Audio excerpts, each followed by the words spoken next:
Thank you. Thank you. My topic today is taking charge with chocolate. And I'll get to the taking charge part in just a minute. But let me just address the elephant in the room first, the chocolate. Chocolate comes in all shapes and sizes. It takes on many different forms. Sometimes it's the primary focus of an item, like a candy bar. Other times, it's much more subtle, like the topping on your ice cream cone. Now, with a show of hands here today, how many of you have had at least one of those Hershey Kisses? Yeah? Awesome, me too. Yet I bet some of you are on that dreaded diet, or you're at least watching what you want to eat. Some of you told yourselves at the beginning of the year that you would eat less sweets and sugars, and some of you swore off chocolate altogether. Come on, what were you thinking? Today, though, I'm not here to talk to you about dietary tips. After all, look at me. I am clearly not on a diet. Today isn't about what to eat or what not to eat. Today is about taking charge with chocolate. Too often in our lives, we take the little things for granted. We don't see them as being a success. In fact, we reach for the easy things rather than pursue our goals and dreams, which may appear much more difficult. Oftentimes, we are barely even reaching. As humans, we are pre-programmed to be followers and not leaders. You see, leaders take risks. Many of you here today are leaders.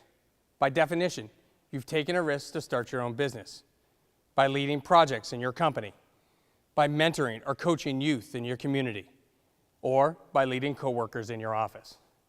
But now it's time to reach for more. The overwhelming majority of people let their inaction override their passion for success. Let me repeat that. It's actually 97% of people let their inaction override their passion for success. We make it up in our minds that hard work doesn't taste good. In fact, we tell ourselves that procrastination tastes far better. Yet if we keep giving in to the little things, we will never achieve what we want to in life. This problem occurs because your passion and focus are out of sync. How many of you have heard of that great movie Braveheart with Mel Gibson? Yeah? Well, in that movie, the most famous scene is where William Wallace rallies his army against tyranny. And he says, "You can take our lives, but you will never take our freedom." You see, that is what connected passion looks like. Everything William Wallace says in that scene is connected to the passion of fighting for freedom. Now, let me ask you, do you have that passion for your business, or the business you work in, or perhaps any focus in your life? You know, at one point in my life, I was coaching football at different age levels. Youth football, ages 9 and 10, and semi-pro, ages 20 to 30. Now, which group of players do you think had more connected passion for the game of football? Which do you think cared about the game and every single play? Hands down, it was the 10-year-olds. You see, the semi-pro players were playing to be rock stars so that they could brag to their friends. And in one game with the semi-pro team, we were down 42-0. In the middle of the game, one of our key players walked off the field and said, "Coach, you need another center." He and others like him were playing for themselves. Their passion and focus were completely disconnected. Sad part, he was a coach for our high school football team, teaching our kids how to act. He was even elected as a team captain of the semi-pro team by his fellow teammates. Yet nothing he did showed that he was a leader. You're probably in charge of leading others and setting an example. That disconnect between your passion and actions directly relates to how people view your actions and their own. If they feel that they can take the easy way out, they will. There's one thing I've known from an early age. This world has leaders and followers. They are the followers. And you are the leaders. Channeling your passion is the key to taking action. Have you ever been passionate about something so much so that you can just taste it? See, passion tastes good, doesn't it? So does chocolate, right? There's the connection. When you can put your passion into what you want to do, there is no stopping you. When you figure out what tastes good, that chocolate in your life, you can switch from inaction to action like that. Taking charge with chocolate is about taking more control in your business and personal life. It's about taking action that so few people actually take.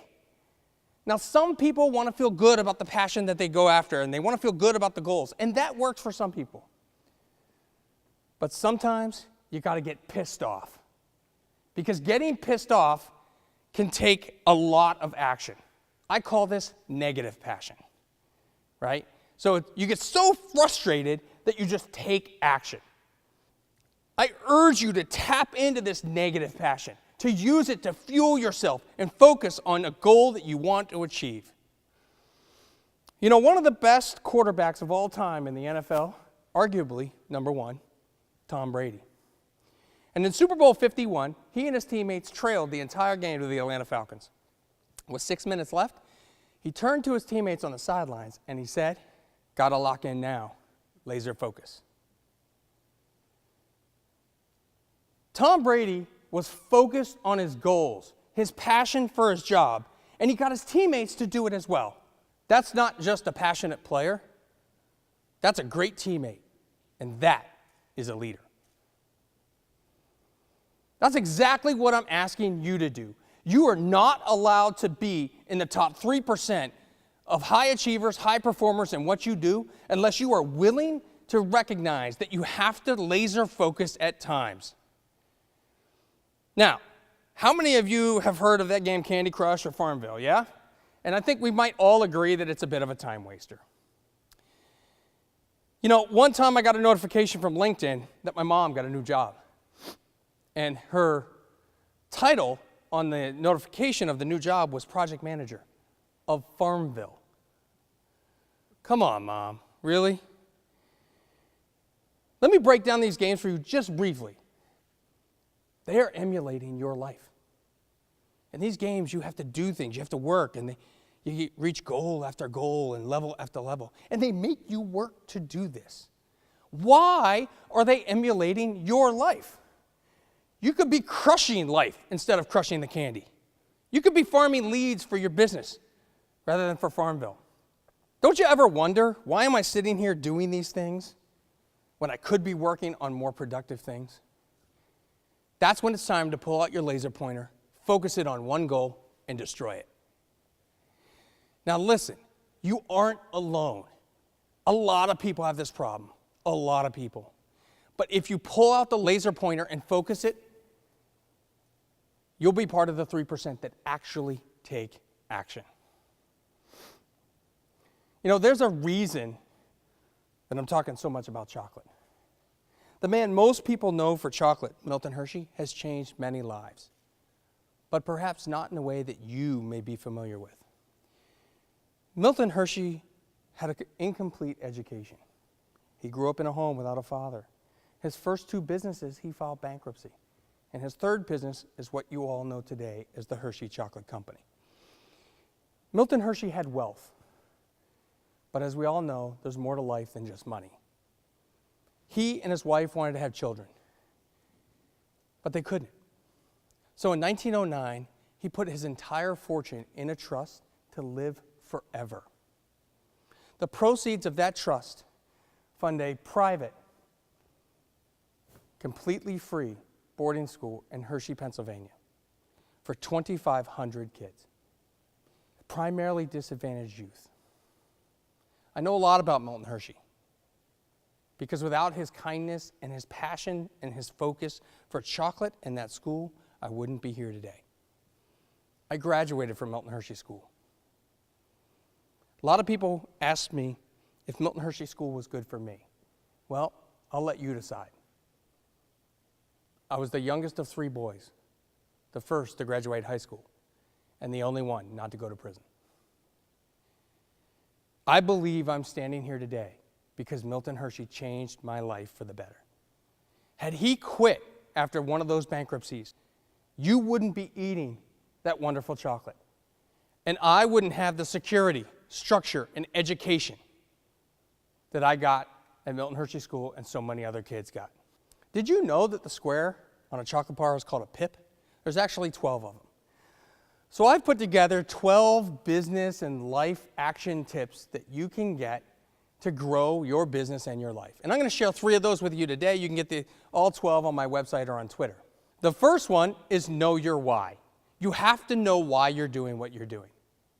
Tip number 2 is face fear. Face it down. Fear will always back down before you do. And tip number 3, be proactive. You must take action before others do. Now, if you feel moved in any way, motivated in any way to change your life, I'm going to ask that you stand up. If you no longer want to be farming on Farmville, the project manager on Farmville, the CEO of Candy Crush, go ahead and stand up. Now, of all of you standing today, who wants to take massive action? Who wants this candy bar? This is for you? That's for me. No, this is for you.